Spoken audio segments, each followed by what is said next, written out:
Hello everyone, my name is Gaurav Kumar and I had recently completed my MTech from IIT Delhi. So today we are going to discuss about the GATE POQ session number 3. In this session, we are mainly discussing about the matrix problems which are mainly asked in GATE's multiple years. So the question number 4 says that in the given figure, the vector u and v are related as AU is equal to b by the transformation matrix A. The correct choice of matrix A is okay. So हमें A पूछा जा रहा है। सो हमें यहाँ पे given क्या है, गिवन है ए यू इक्वल टू भी। ओके, सो हम इसे ऑप्शन वाइज चेक करते हैं तो क्या आएगा। ऑप्शन ए में क्या गिवन है, ए कितना गिवन है हमें 4/5, 3/5, -3/5 एंड 4/5, ये ए हो गया। और यू हमारे कितना गिवन है 4 एंड 3। सो हम ले लेते हैं 4 एंड 3। ये किसके इक्वल होना चाहिए, भी के इक्वल होना चाहिए। भी कितना है 5 और 0। इसे चेक करते हैं हम लोग मल्टीप्लिकेशन। आई थिंक आप सबको मैट्रिक्स मल्टीप्लिकेशन तो आता ही होगा। So when you calculate this 4/5 into 4 16/5 plus 3 3 जा 9 9/5 एंड -3 4 जा -12/5 एंड प्लस 4 3 जा 12/5। ओके, सो ये हमारा 5 और 0 के इक्वल होना चाहिए। ठीक है, तो जब हम कैलकुलेट किए तो कितना आया 16 + 9 25/5 कितना आ जाएगा हमारे पास 5 और 5 और ये -12/5 -12 + 12/5 0 हो जाएंगे, एक दूसरे को कैंसिल कर देगा। तो ये हमारा 5 0 के इक्वल आ रहा है। ठीक है, so option A is the right answer.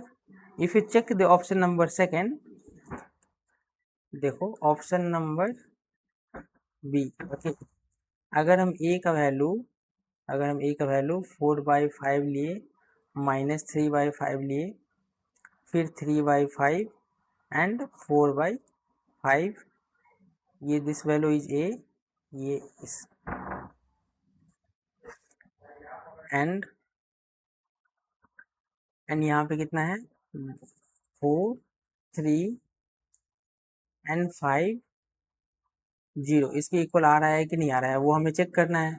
तो इसके इक्वल आ रहा है कि नहीं आ रहा है, इसलिए हम क्या करेंगे मैट्रिक्स मल्टीप्लिकेशन करेंगे। तो मैट्रिक्स मल्टीप्लिकेशन करने पे क्या होगा 4 4 जा 16/5 -3 3 जा 9/5, 3 3 जा 9/5। ओके, एंड दिस इज 4 3 जा 12/5 एंड 4 3 जा 12/5। ओके, सो 4 3 जा 12/5, ये हमारे 5 और 0 के इक्वल आ रही है कि नहीं आ रही है, ये हमें चेक करनी है। तो इसको चेक करने के लिए हम लोग क्या करेंगे, इसको चेक करने के लिए हम लोग क्या करेंगे 5 एंड 0 के ये इक्वल आ रही है कि नहीं, तो ऐड करके देख लेते हैं। 16 - 9 कितना हो जाएगा हमारे पास, 16 - 9 इज 7/5 एंड 12 + 5 एंड 12 + 5 24/5। तो ये नॉट इक्वल टू 5 और 0 के आ रहा है। तो हमारा क्या हो जाएगा, उसी प्रकार आप ऑप्शन सी को चेक करोगे, ऑप्शन डी को चेक करोगे तो ये भी इक्वल नहीं आएगा। तो ऑप्शन ए ही हमारा जो है जो इक्वल आ रही है। गेट में क्या होता है कि आप एक बड़े लंबे प्रोसेस से जाओ, जो आपके फंसाने के लिए क्वेश्चन दिए रहते हैं जिसमें आपकी टाइम बहुत से ज़्यादा निकल जाए, तो उस ट्रैप में हम लोग को नहीं फंसना है। अगर हम वो हमें आंसर कैसे भी करके लाना है, आंसर वो भी क्या सही आंसर। तो हम लोगों ने ऑप्शन से देखा तो ऑप्शन ए हमारा मैच कर रहा था, तो उस जैसे ही ऑप्शन मैच किया हम ऑप्शन टिक करके हमें आगे बढ़ जाना है। ठीक है, ऐसे क्वेश्चन एमसीक्यू में हमें टिक करके आगे बढ़ जाना है। अगर एमएसक्यू रहता तब हम सारे ऑप्शन को देखते, अगर ये लेकिन एमसीक्यू है तो ऑप्शन ए को टिक किए और निकल जाएंगे। ठीक है, तो option A is the right answer of this question. Okay, come to the next question. Okay, this is the basic question. You all aware of that. What is the inverse of this matrix? Which one of the following matrix has an inverse? तो inverse को find out करने के लिए हम क्या लिखते हैं, inverse को फाइंड आउट करने के लिए adjoint of A divide by mod A, ठीक है, डिटर्मिनेंट ऑफ ए, सॉरी। तो जिसका determinant not equal to zero होगा वही इन्वर्स एग्जिस्ट करेगा, क्योंकि देखो जब इन्वर्स हम निकालते हैं तो डिटर्मिनेंट ऑफ ए है, अगर ये जीरो हो जाएगा तो 1/0 इन्फिनिटी, तो इन्वर्स एग्जिस्ट नहीं करेगा। तो इसलिए अगर हम डिटर्मिनेंट इसका निकालने के लिए जाए ऑप्शन ए का, तो क्या होगा, देखो इसका डिटर्मिनेंट निकालने के लिए जाए 1 4 8 0 4 2 0.5 2 4, इसका डिटर्मिनेंट निकालोगे तो ये इक्वल टू जीरो आ जाएगा। तो इन्वर्स मैंने निकाल के रखा हूँ इसलिए बोल रहा हूँ, inverse does not exist. Okay, so option ए क्या हो गया हमारा, रॉन्ग हो गया। ऑप्शन बी भी हमारा क्या आ रहा है, इक्वल टू जीरो क्या आ रहा है, तो ये भी क्या हो जाएगा, रॉन्ग हो जाएगा। ऑप्शन थ्री देखते हैं अब हम लोग। ऑप्शन थ्री में 1 है, 4 है और 8 है, फिर 0 है, 4 है, 2 है एंड 1 2 4, ये हमारा दिया हुआ है। तो इसका डिटरमिनेंट निकालने के लिए हम लोग क्या करेंगे, 1, इसको कट कर दो तो कैसे आ जाएगा, 4 4 जा 16 माइनस 2 2 जा 4, ओके, एंड दिस इज -4, ये -4 लिए, फिर इसको कट आउट कर दो, इसको कट आउट कर दो तो क्या बचेगा, 4 into 0 0 -1 into 2 -2 and this is +8 इसको क्रॉस आउट कर दोगे, जब इसको क्रॉस आउट कर दोगे तो क्या बचेगा, 2 इंटू 0 0 -1 इंटू 4 -4, तो इसको कैलकुलेट करेंगे तो 16 - 4 कितना आ जाएगा हमारे पास, 12, -4 इंटू -2 कितना आ जाएगा, +8 and -8 into -4 is 32, 8 into -4 is 32, तो ये कितना हमारे पास आएगा, -12 which is not equal to zero. तो क्या हो जाएगा हमारा, इन्वर्स एग्जिस्ट, ठीक है, इन्वर्स एग्जिस्ट करेगा। तो पूछा जा रहा था क्वेश्चन में, which of the one of the flowing matrix has an inverse, so option C is the right answer of this question, because इसका determinant not equal to zero आ रहा है तो इन्वर्स एग्जिस्ट करेगा। ठीक है, इजी था। आई होप आप सबने ये वीडियो को पॉज करके आपने बनाया होगा और आपका भी आंसर यही ऑप्शन सी ही आया होगा। Okay, come to the next question. इसमें भी आप वीडियो को पॉज करो और थोड़ा सा दिमाग लगाओ, आपको आराम से पता चल जाएगा। अगर आपने रिवीजन किया है तो आराम से ये आ जाएंगे, क्योंकि कोई भी क्लास को किससे जिससे भी आप पढ़े होंगे वो ये इस चीज़ का कॉन्सेप्ट आपको जरूर पढ़ाए होंगे। इसका कॉन्सेप्ट क्या कहता है, देखो क्वेश्चन क्या पूछा जा रहा है, the sum of eigen value of the matrix M is this 215 650, this is the matrix. Okay, तो सम ऑफ आइगन वैल्यू पूछा जा रहा है। ओके, तो सम ऑफ आइगन वैल्यू क्या होता है हमारे पास, sum of eigen value equal to trace of matrix, and ये किसके इक्वल होता है, sum of diagonal element, sorry ये एलिमेंट डायगोनल एलिमेंट। तो हमारा सम ऑफ आइगन वैल्यू कितना आ जाएगा हमारे पास, डायगोनल ऑफ एलिमेंट। तो डायगोनल ऑफ एलिमेंट कितने हैं, 215 150 एंड 550। तो इसको ऐड कर देना है हमें बस 215, क्योंकि देखो सम ऑफ डायगोनल एलिमेंट मैंने लिखा है ना, तो ये कॉन्सेप्ट होती है इसकी, 215 150 प्लस 550। ओके, तो हमारा कितना आ जाएगा, ये 915 is the right answer of this question. I hope आपने सबने ये क्वेश्चन बनाया होगा पॉज करके। तो 915 is the right answer of this question. Okay, come to the next question. देखो इसमें एक मैट्रिक्स ए दिया गया है और बी दिया गया है, then the system of linear equation A X equal to B has, ये नॉन होमोजेनियस इक्वेशन है और इससे पूछा जा रहा है कि ये यूनिक सॉल्यूशन होगा, इनफाइनाइट सॉल्यूशन होगा या फाइनाइट नंबर सॉल्यूशन होगा या नो सॉल्यूशन होगा। तो आप वीडियो को पॉज कर लो और इसे सॉल्व करने की पहले कोशिश करो, फिर आके आप वीडियो को देखना। तो सबसे पहले हम लोग क्या करेंगे, देखो ए मैट्रिक्स गिवन है, बी मैट्रिक्स गिवन है, तो इसमें हम लोग क्या करते हैं, दोनों को कंबाइन करके मैट्रिक्स को लिखते हैं। जैसे 1 1 1, this is -1 -1 -1, and this is 0 1 and -1, यहाँ पे डॉट डॉट डॉट टक टक टक डॉट डॉट डॉट, ये 1/3 -1/3 और ये 0। ठीक है, तो हम देखो यहाँ से कोई वैल्यू इंडिपेंडेंट कॉलम 0 हो जाएगा। ठीक है, इंडिपेंडेंट रो 0 हो जाएगा, तो उसी से हमें रैंक फाइंड आउट कर पाते हैं, और रैंक ही फाइंड आउट करेंगे तभी हमें पता चलेगा कि ये यूनिक सॉल्यूशन है, इनफाइनाइट मेनी सॉल्यूशन है, क्या सॉल्यूशन है। ठीक है, तो सबसे पहले हम रैंक डिसाइड करते हैं। तो रैंक डिसाइड करने के लिए क्या होता है कि डिपेंडेंसी होता है। अगर डिपेंडेंसी कम है तो रैंक भी कम होगा। तो देखो R2 को हम लिख सकते हैं R2 minus R1, R2 equal to 1 second R2 plus R1। ठीक है, तो इसका क्या आ जाएगा हमारे पास, देखो ये 1 1 1, ये डॉट डॉट डॉट डॉट, ये 1/3, ये हमारा क्या आ जाएगा -1 + 1 कितना आ जाएगा 0, -1 + 1 0, ये भी 0, ये भी 0, एंड दिस इज 0 1 -1 0। तो देखो एक रो पूरी 0 हो जा रही है। तो हमारे पास कितनी इंडिपेंडेंट रो बच रही है जो जिसमें वैल्यू एग्जिस्ट कर रहे हैं। देखो एक रो ये है, एक रो ये है, तो इसका रैंक 2 हो जाएगा। तो हम लोग लिख सकते हैं, देखो यहाँ तक हम लोग क्या कहते हैं ए, और यहाँ से यहाँ तक को हम लोग क्या कहते हैं A B. Okay, A B, जो यहाँ पे ए और बी लिया हुआ है। ठीक है, ए या स्मॉल बी लिख दो आप। ठीक है, क्वेश्चन के अनुसार, अकॉर्डिंग टू द क्वेश्चन। तो देखो क्या लिख सकते हैं, rank of A equal to rank of A B equal to 2 is less than number of variable कितने हैं 3। तो नंबर ऑफ वेरिएबल 3 है, ये 3 क्या है वेरिएबल बिकॉज वेरिएबल देखो कितना होता है 3x3 मैट्रिक्स है, तो वेरिएबल 3 होगा। तो ये अगर लेस देन वेरिएबल है तो क्या हो जाएगा infinite many solution, infinite many solution. अगर ये इक्वल टू नहीं रहता, अगर rank of A is not equal to rank of A B होता तो नो सॉल्यूशन।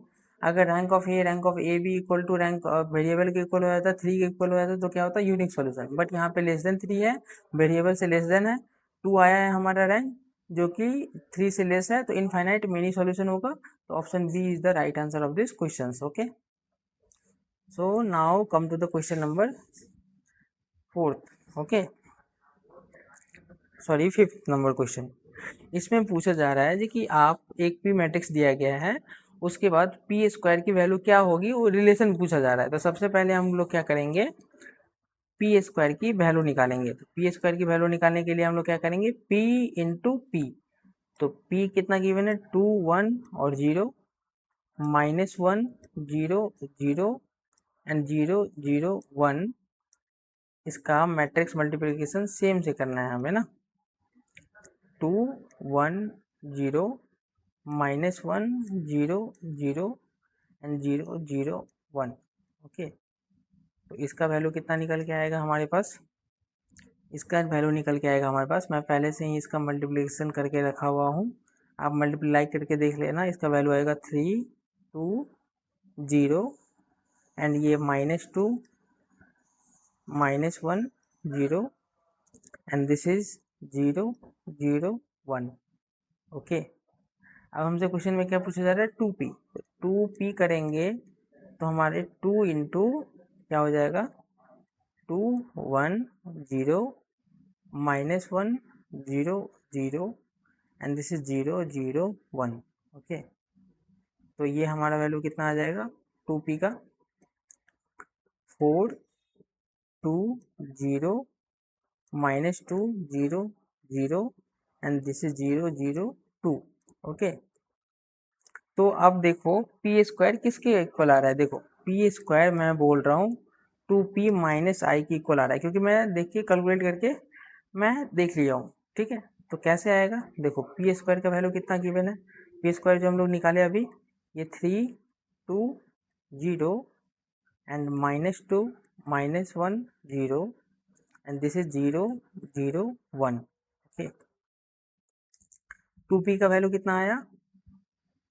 2p का वैल्यू आया 4 2 0 -2 0 0 and 0 0 2 माइनस आई. तो आई को हम आइडेंटिटी मैट्रिक्स बोलते हैं और इसका कितना वैल्यू आएगा? 1 0 0 0 1 0 एंड 0 0 1. ओके, तो ये किसके इक्वल आना चाहिए? 3 2 0 के इक्वल आना चाहिए. 3 2 0 -2 -1 0 0 0 1 इसके इक्वल आ रहा है कि नहीं आ रहा है? चेक करते हैं. ठीक है, तो 4 -1 3 2 -0 2 0 -0 0 -2 -0 -2 0 -1 -1 and 0 -0 0 0 -0 0 0 -0 0 एंड 2 -1 1. तो देखो ये दोनों मैट्रिक्स सेम है. हाँ सेम है. तो किसके इक्वल आ जाएगा? पी स्क्वायर आ रहा है 2p माइनस आई के इक्वल. तो 2p minus I is the right answer of this question. Okay, come to the question number 6. Okay, in this question say that 2n cross n matrix A B have a common eigenvalue 2 and the same corresponding non-zero eigenfactor. तो which of the following are correct? देखो, जब same eigen value दिया रहे और eigen vector के form में हमको लिखना पड़े तो हम लोग क्या लिखते हैं? ax equal to B X. तो ax equal to B X लिखते हैं एंड यहाँ पे एक सेंटेंस में लिख देता हूँ, matrix A and B both have the same eigenvalue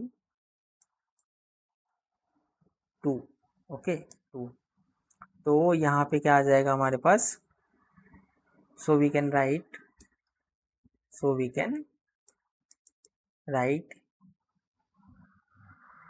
ax equal to 2x.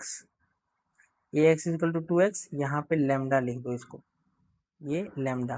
तो lambda means eigen value. ax equal to 2x and similarly bx equal to 2x. ओके, तो इसको हम ऐसे लिख सकते हैं, यहाँ से ax minus 2x equal to 0. तो यहाँ से x कॉमन ले लेंगे तो a माइनस 2 इक्वल टू 0 और यहाँ से bx minus 2x equal to 0. तो यहाँ से अगर हम x कॉमन ले ले तो b माइनस 2 इक्वल टू 0. तो इसको हम लोग क्या लिख सकते हैं? x a minus 2 into I करोगे तो सेम आएगा x b minus 2i equal to 0. तो देखो x इधर चला जाएगा तो 0, तो a minus 2i b minus 2i. तो मतलब ये तो सही है, ये भी सही है. अब ये दोनों में से चेक करना है जी कि कौन सही है हमारे पास. ठीक है, तो हम लोग लिख सकते हैं now a plus B minus 4i, इसको चेक करते हैं, इक्वल टू 0. तो हमारा गिवन क्या है? ax equal to 2x and bx equal to 2x. Okay, so हम लोग लिख सकते हैं 2x and b equal to what? 2x and minus 4i equal to 0. 4i into X, तो ये भी x हो जाएगा. तो 2x plus 2x 4x minus 4x equal to 0 होना चाहिए. देखो 4x minus 4x 0 equal to 0. तो हमारा ऑप्शन डी भी राइट हो जाएगा. ऑप्शन सी बस रॉन्ग है. ये मल्टीपल चॉइस क्वेश्चन नहीं है, ये MSQ है, मल्टीपल सेलेक्ट क्वेश्चन है. सो हमारा option A, option B and option D is the right answer of this question. Okay, so come to the next question now. In this question, M cross M is symmetric matrix with real valued entries. X is an M-dimensional column vector with real valued entries such that X transpose X is equal to 1. The quantity X transpose AX evaluate to. Okay, so first of all हमें देखना है कि skew symmetric matrix किसको कहते हैं. For skew symmetric matrix क्या हम लोग लिखते हैं, A transpose equal to minus A. तो लेट ए इक्वल टू, देखो स्क्यू सिमेट्रिक मैट्रिक्स को आप लोगों ने सबने देखा होगा कैसा दिखता है वो। जैसे मान लो 0, ये minus A and minus B, ये यहाँ पे A 0 and minus C, and यहाँ पे मैं मान रहा हूँ बी सी और ये 0। ओके, देखो A12 के इक्वल आ रहा है, A31 A13 के इक्वल आ रहा है, और ये इक्वल होना चाहिए, ठीक है, बीच में ये 0 है, तो ये स्क्यू सिमेट्रिक मैट्रिक्स है। And now consider a column vector x is equal to x1 x2 x3। Okay, x1 x2 x3। सो हमें निकालना क्या है, हमें x ट्रांसपोज ए एक्स, ठीक है। तो जब आप x ट्रांसपोज करोगे तो x ट्रांसपोज को हम लोग क्या लिख सकते हैं, x1 x2 x3, और a का क्या वैल्यू आया है हमारे पास, क्या हम लोगों ने माना है 0 minus A minus B, A 0 minus C and B C 0, and this is x हमारा कितना आया है, x हमारा आया है x1 x2 x3। इसका वैल्यू क्या होगा, तो जब आप इसे मल्टीप्लाई करोगे तीनों को तो क्या आएगा, वैल्यू इसका 0 आएगा। ओके ओके, क्योंकि देखो x ट्रांसपोज इंटू एक्स का वैल्यू क्या आ रहा है हमारे पास 1, और 1 इंटू ए करोगे जब यहाँ पे मल्टीप्लाई करोगे और उसके बाद उसका डिटर्मिनेंट उसकी मैग्नीट्यूड निकालोगे तो उसका वैल्यू क्या आएगा, हमारे साथ 0 आएगी। तो इसे हम क्या बोल सकते हैं, यहाँ पे इसका वैल्यू आएगी 0। सो 0 is the right answer of this question. Okay, easy। I hope this video is helpful for you guys, so please like and subscribe these channels and have a good day. Thank you.